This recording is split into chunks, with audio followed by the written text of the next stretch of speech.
para jemaah, para hadirin.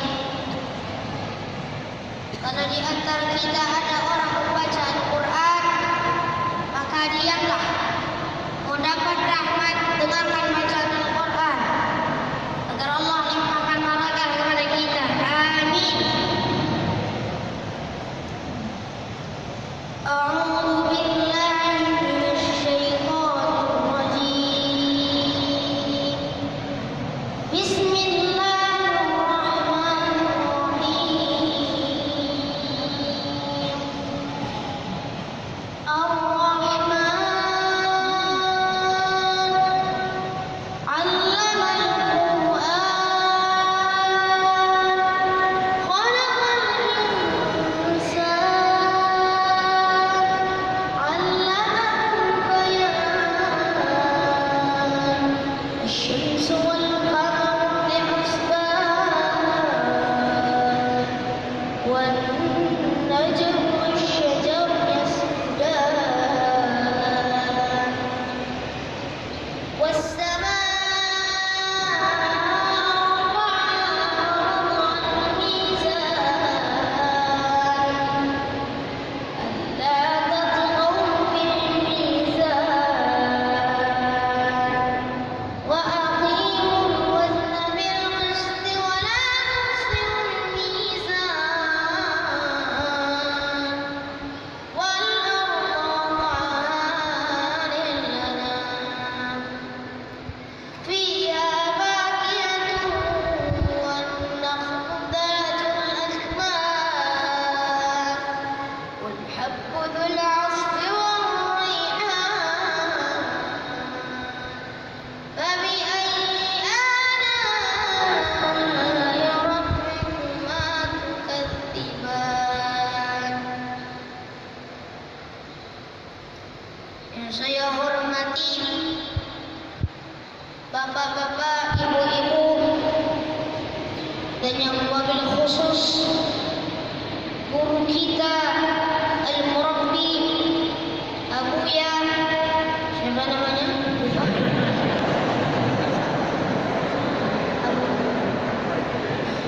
Kiai Haji Nurul Anwar.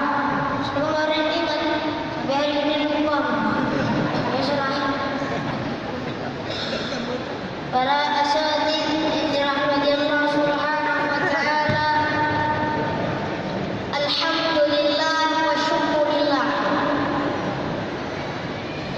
Bisa menghadiri haflah Maulidin Nabiyil Karim, dan saya bangga dan terharu dengan keberadaan Pondok Pesantren At-Taqwa ini. Bu, Ibu, apa kabar? Sehat. Sekarang saya tanya sama bapak-bapak. Bapak, udah pada makan belum?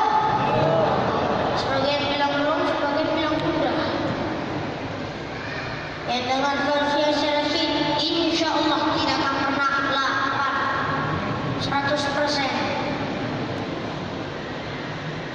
Sekarang ini banyak orang yang memberi contoh, tapi sedikit orang yang memberi contoh.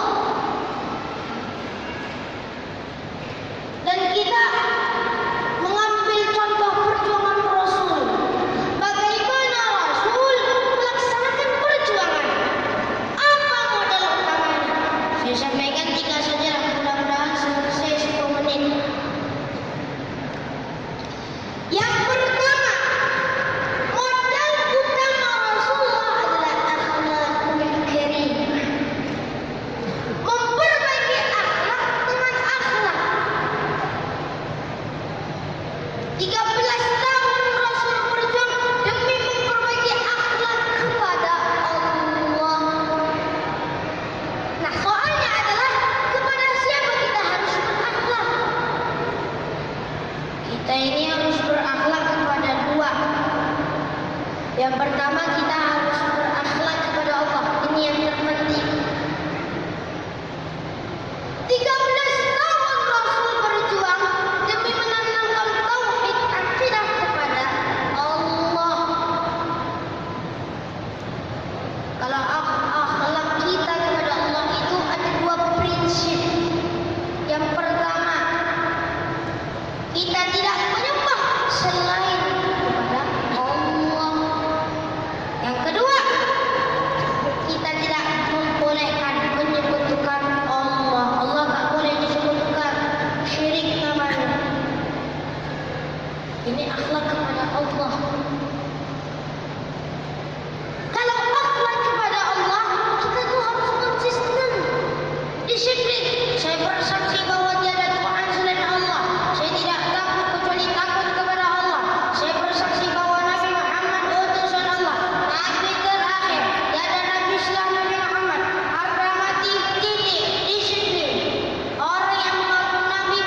masih tidak percaya.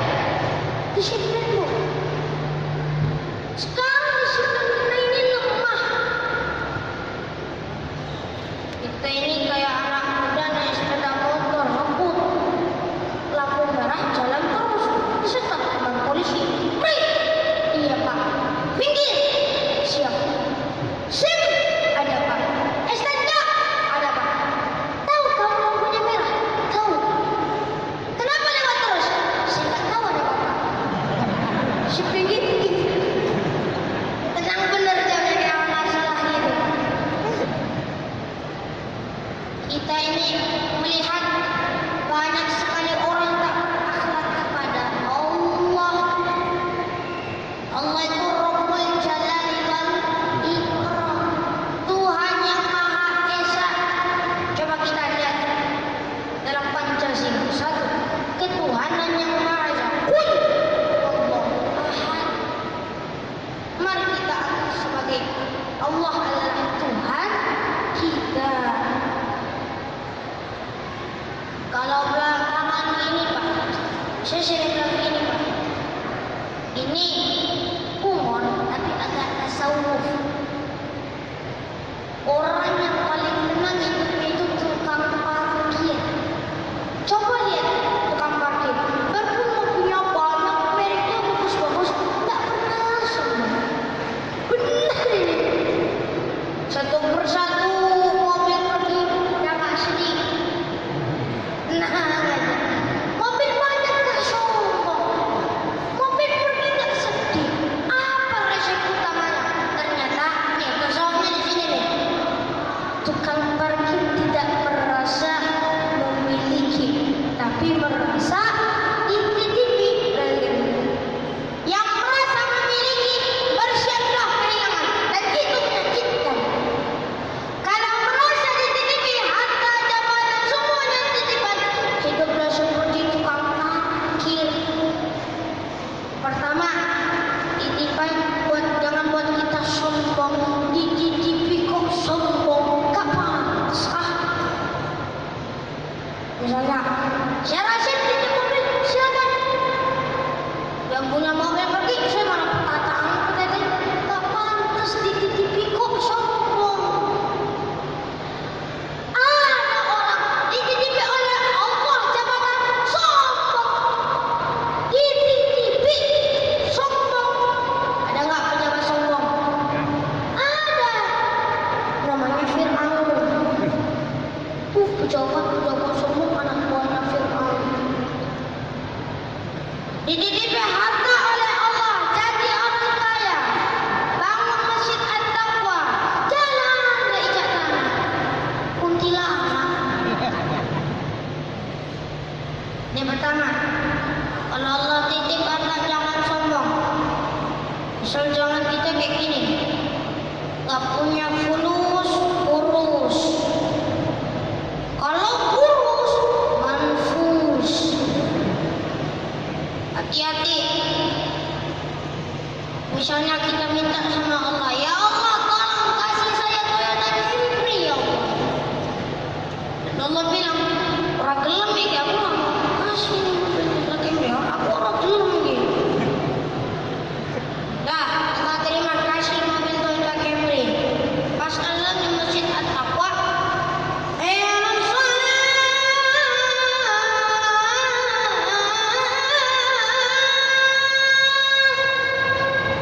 HDI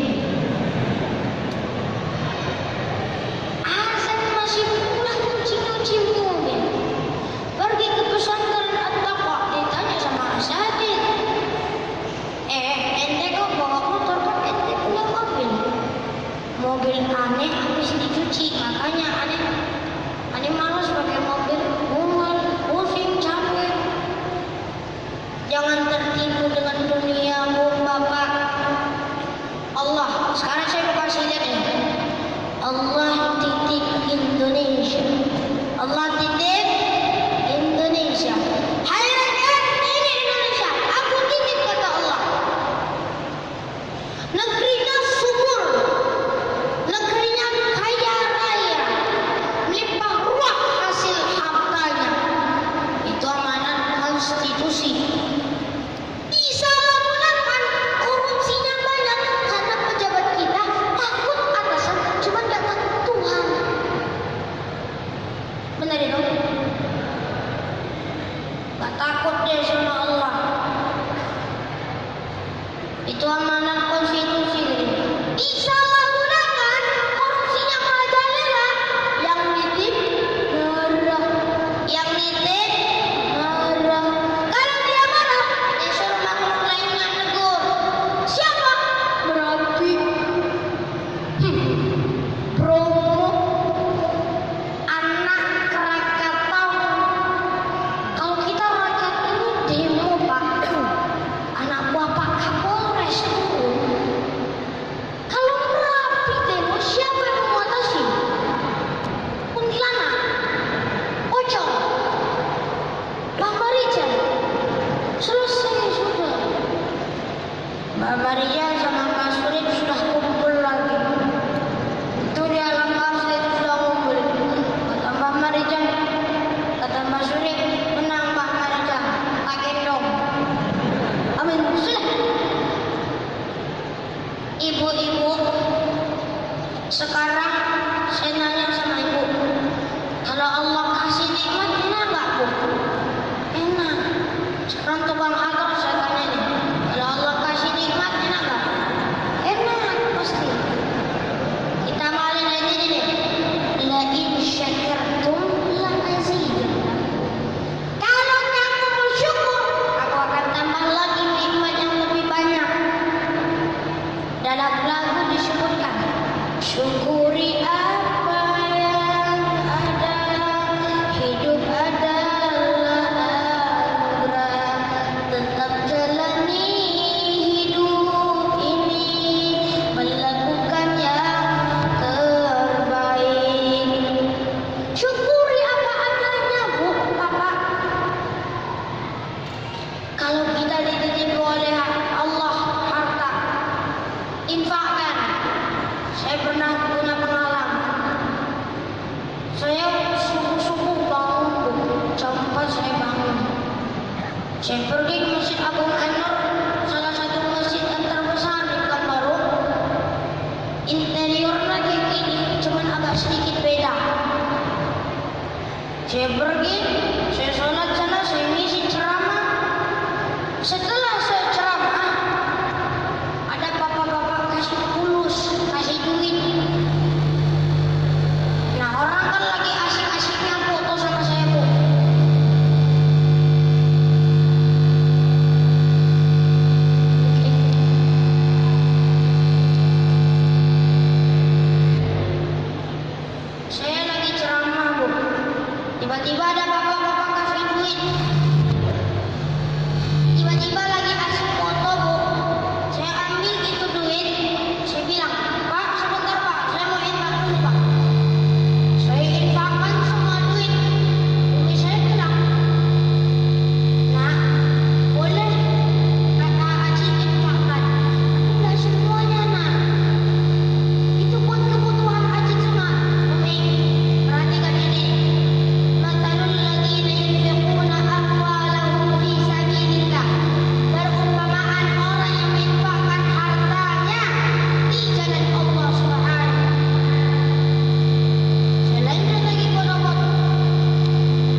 satu kali. Ibu, tiga kali. Bapak, ibu, tiga kali. Bapak, satu kali. Satu bapak. Mana sih ini orang begini? Salah, ini masalah. Ini adalah akhlak kita kepada seorang orang tua kita. Wasailal insan, kami wasiatkan kepada seluruh manusia. Biwalidayni, agar kepada orang tuanya ihsana, biwalidayhi ihsana, agar berbuat baik kepada orang tuanya. Hamalatu ummul qurra wa wada'athu qurra, ibunya sudah payah melahirkan.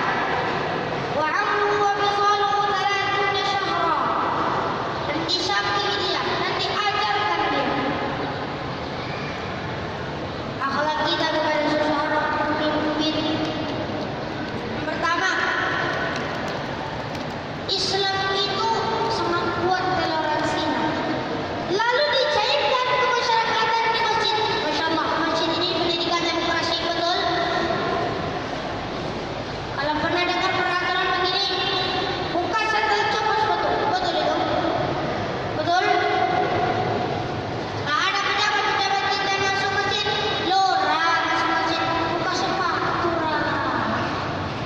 Jangan masuk masjid, buka sepatu mah. Wali kota masuk masjid, buka sepatu pak. Gubernur masuk masjid, buka sepatu nomor. Nikmatnya masyarakat masjid. Nikmatnya masyarakat masjid. Harga manusia dan harga binatang tak sama dong. Ada sapi yang dagingnya gemuk, makanya mahal harganya. Tapi ada burung perkutut yang dagingnya sedikit. Kenapa lebih mahal dari sapi? Suaranya. Di mana harga manusia yang paling gemuk? Silakan bersaing dengan sapi. Maaf. Sudah buka sudah, coba betul sudah. Kita masuk ke masjid. Lalu kita sholat berjamaah. Siapa yang dipantas diangkat jadi imam? Kata Nabi, jika di kampungmu ada orang paling alim, angkatlah jadi imam. A'lamuhum, orang yang paling alim, bukan yang paling tua. Yang paling alim, bukan yang tua.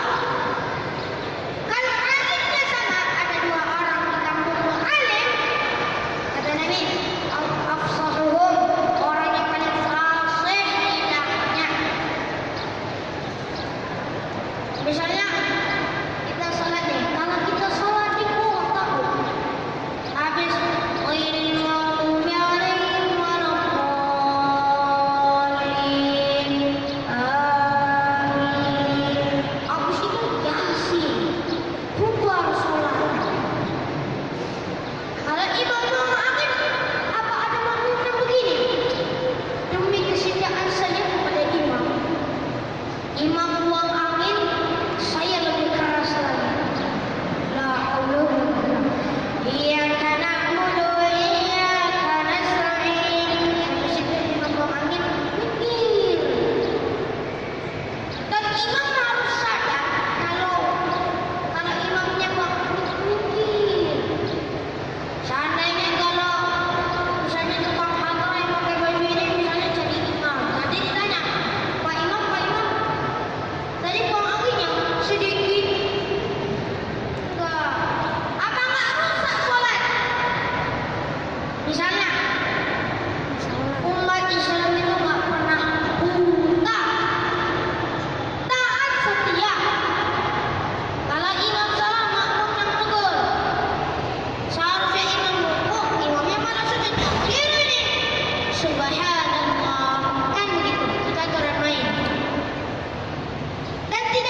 Ini modal pertama Rasulullah, yaitu akhlak karimah. Dan tampaknya sih belum minum-minum dari tadi. Pokoknya tenggorokan saya kira karena nggak minum-minum. Bu, saya minum dulu, breathing dulu, jangan kemana-mana setelah satu iklan ini.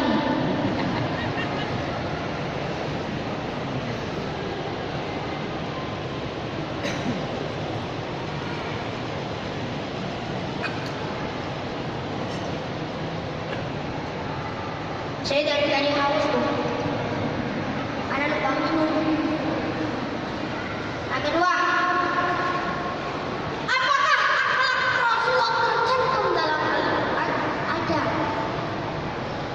Tadi sudah dikatakan tadi yang dirubah syahrul Quran. Al-Quran itu menghindar dari godaan syaitan. Betul nggak, Bu? Pokoknya ibu-ibu nana semangat pula. Siapa lagi ya? Bu! Bu! Pak! Pada ngantuk belum? Mari kita buktikan Al-Quran ini mukjizat. Apa itu mukjizat? Mukjizat itu yang diberikan oleh Allah kepada Rasul-Rasulnya, yang untuk menghancurkan usaha orang kafir demi menghalangi dakwah para nabi. Kita coba lihat kisah Nabi Ibrahim yang dicampakkan dalam api. Ibrahim dicampakkan dalam api, dalam kobaran api. Allah berfirman, "Qul ya naru kuni bardan wa salaman ala Ibrahim." Hai api, dingin kau, selamatkan Nabi Ibrahim. Api yang sifatnya panas tiba-tiba berubah menjadi dingin. Ibrahim tenang dalam api. Arah bekas kayu itu bergerak-gerak. Ibrahim berdiri dengan selamat dan disaksikan oleh mata kepala manusia. Dan saya minta tolong sama bapak-bapak, ibu-ibu yang hafal ayat ini, jangan pernah dicoba-coba di rumah. Dicobanya pula, dihidupkannya pula kulkas kuliana rukuni bardan wasalaman ala leman. Duduk pula uang leman di atas kompor. Insya Allah uang semua leman. Ini buktinya mukjizat Al-Quran. Itu asli, Syekh. Ya, asli. Kalau Ibrahim memerintahkan Allah, kalau leman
dan mukjizat Al-Quran. Coba lihat dalam Quran surat Yunus, dan kami abadikan jasad Fir'aun sebagai ibrah bagi orang-orang mukmin. Pasti kalau umrah plus Mesir, apa dikunjungi? Jasad Fir'aun. Jasad Fir'aun. Dan kisah asal-usul kisahnya itu, Fir'aun mengejar Nabi Musa, sedangkan Allah wahyukan, wahai Musa, belahlah wahyu ke belakang. Ternyata dibelahlah jalan. Kata Fir'aun, bro, tunggu apa lagi bro? Masuk bro, masuk bro. Ya, masuk sama bro-bronya. Setelah itu